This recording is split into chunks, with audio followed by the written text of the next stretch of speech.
Please subscribe to Rainy Free, like the video, and hit the bell notification. Thank you.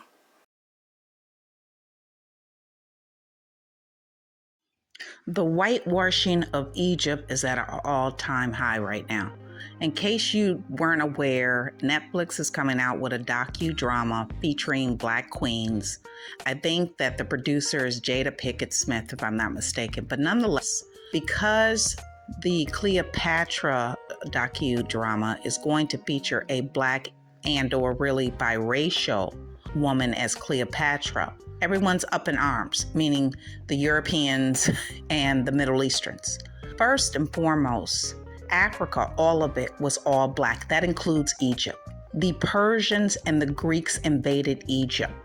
And right now, to this day, you have the Black Egyptians still fighting for their homeland, I believe of Upper Egypt. With that being said, the Black Egyptians go through racism. They're in their own native land.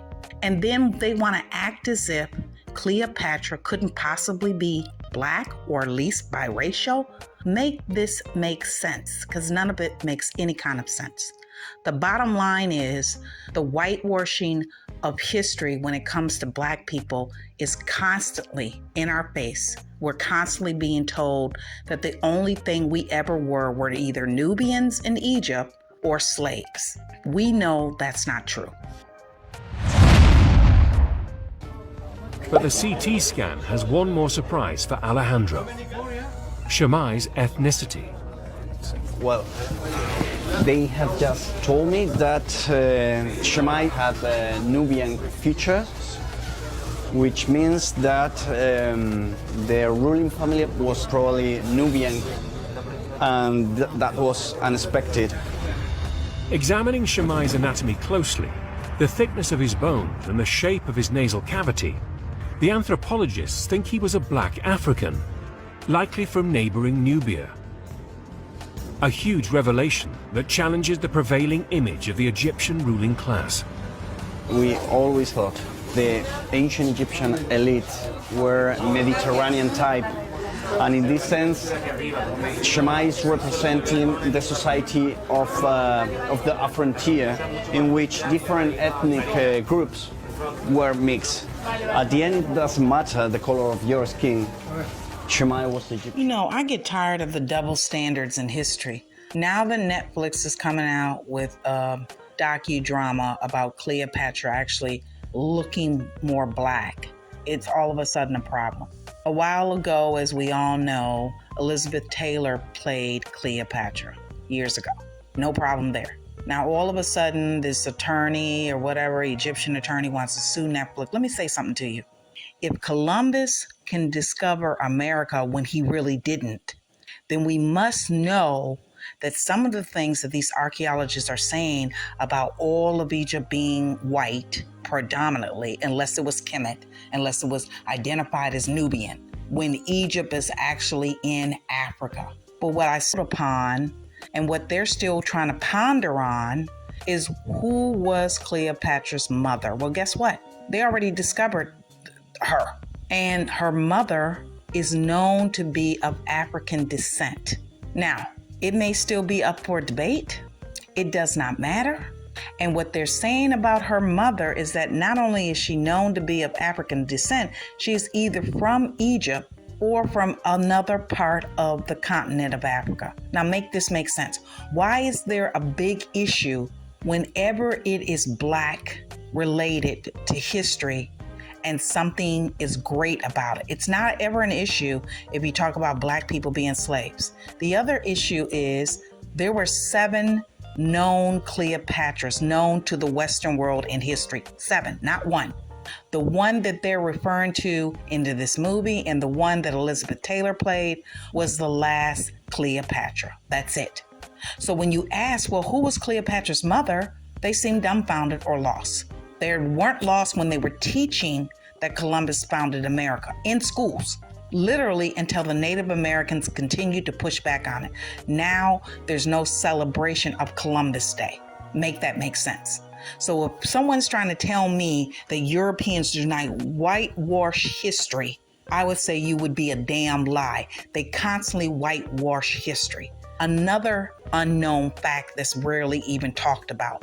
The Black Egyptians are still in Egypt, although they don't call themselves per se Nubian. But Egypt has just now, in the last few years, recognized a Nubian Day for the Black Egyptians. Most of the Black Egyptians were actually pushed out of Egypt, pushing them out into the Sudan. Make this make sense. Another fact is there are Black Greek people. They've been there since Greek was invented, known to man. They've been there. Why aren't we talking about those Black Greek people? Is it not possible that some of those Black Greek people went over into Egypt and became the pharaohs? Because when you look at the depictions in Egypt of the people that they idolized as pharaohs and queens and kings, etc., most of them look Black.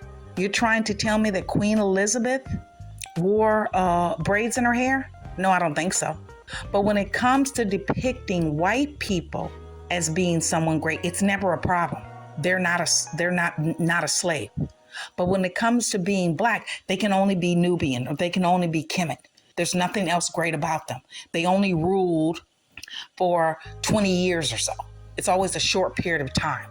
But when you look at the depictions of what they have in Egypt of people themselves, they all look Black. The majority of them look Black. And I want to know how the Greeks would walk over into Egypt, conquer Egypt, and not do statues that look more Greek-like. Make that make sense, because I am not confused. Now, all of a sudden, like I said before, Netflix is coming out with this docudrama.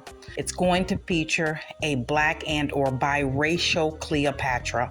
And I think that is probably more true to being honest than not being honest. And if you ask any of these people that are beating the drums because they don't want this depiction, and one of the Egyptian attorneys are claiming they're going to sue Netflix, if you ask any of them who was the last Cleopatra's mother, they'll tell you they do not know, or she was written off of history. No, she wasn't written off of anything.